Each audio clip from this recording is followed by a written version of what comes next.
Hello guys, welcome to the first episode of the Tech News. In today's video, we're going to discuss about the Intel problem that is going to fire a lot of employees. Tesla just signed a big deal with Samsung. The Google Pixel 10 Pro price has leaked and is not looking too good in my opinion. The iPhone 17 Pro might get a big camera upgrade, and Google is merging Android and Chrome OS into one big platform. So let's jump into the video and let's discuss.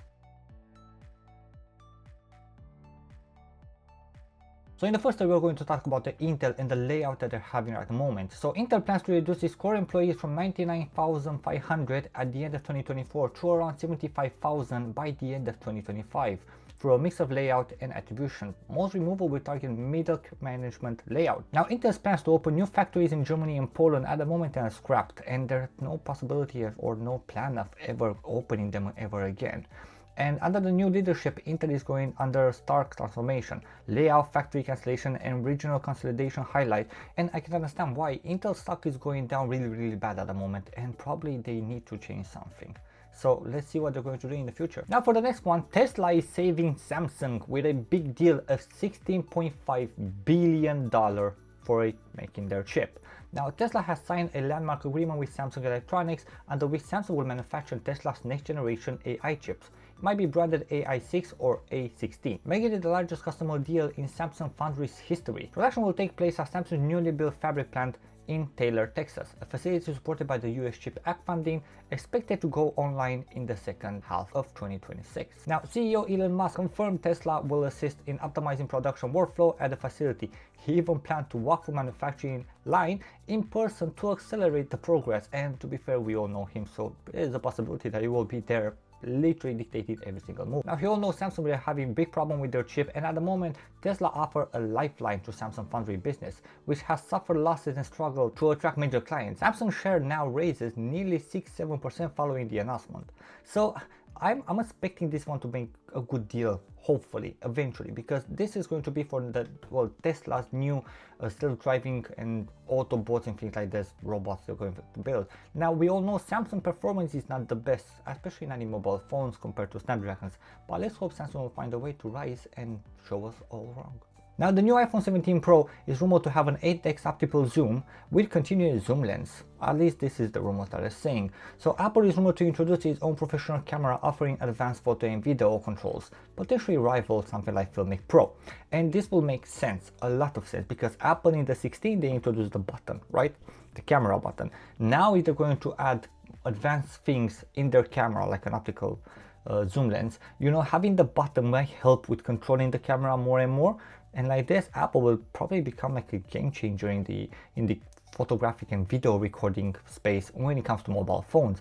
Now we all know that Apple is pushing to be the best in every single category, so you don't have to buy a camera, you have your iPhone, you don't have to buy an Android phone because it doesn't exist, buy an iPhone and stuff like this. And with what they're doing with the ecosystem, iCloud and all the things like this, I'm pretty sure at the moment this is the new road. And I don't know why, but I wanna believe, and I actually believe the rumor to be true. Apple is going to push the iPhone to become an all-in-one device for everybody, and at the moment, I'm not gonna lie, I'm pretty sure they're going to succeed. Now the Pixel 10 Pro's price got leaked, confirms Google's bold decision, how it says on the website over here.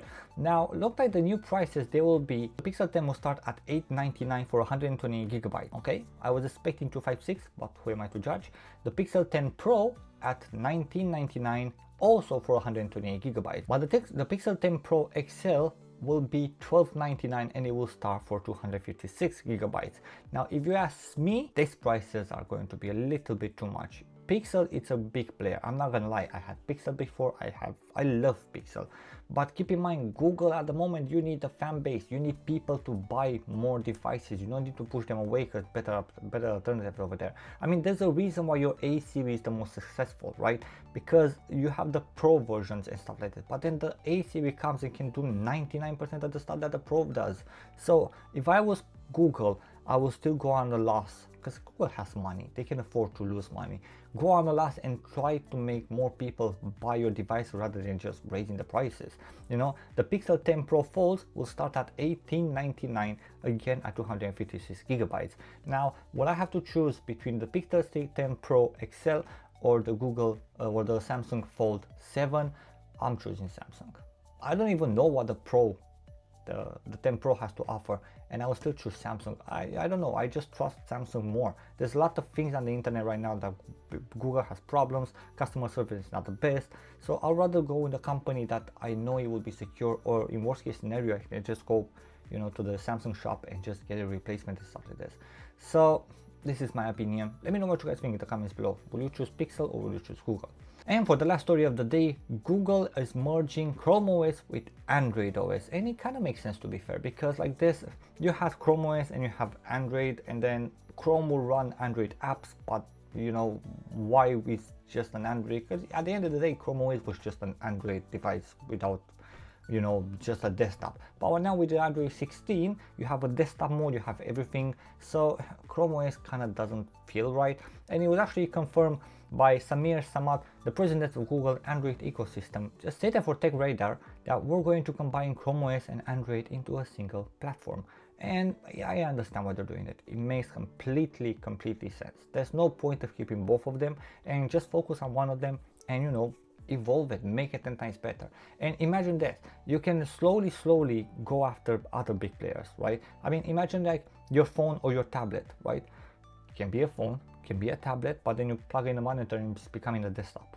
You know, yes, it runs Android apps, but it's still becoming a desktop. And with Android getting more and more powerful, there will be more and more apps that it, you know, you can run and you can do multiple things. And in my opinion, I think it's a good idea, especially if you want to, you know, rival the iPad. iPad is the most successful tablet on the planet. If you want to rival that, you need a good reason. You need something really good for people to give up on their iPads and go with Android. And I think this is one of it. But yeah, this is the story that I have for you today. So let me know what you guys think in the comments below about them. Let me know how you found this episode, because it's the first time I'm doing something like that. And I'm planning to do it every single day from now on, for you guys a new story. And yeah, I will see you guys in the next one.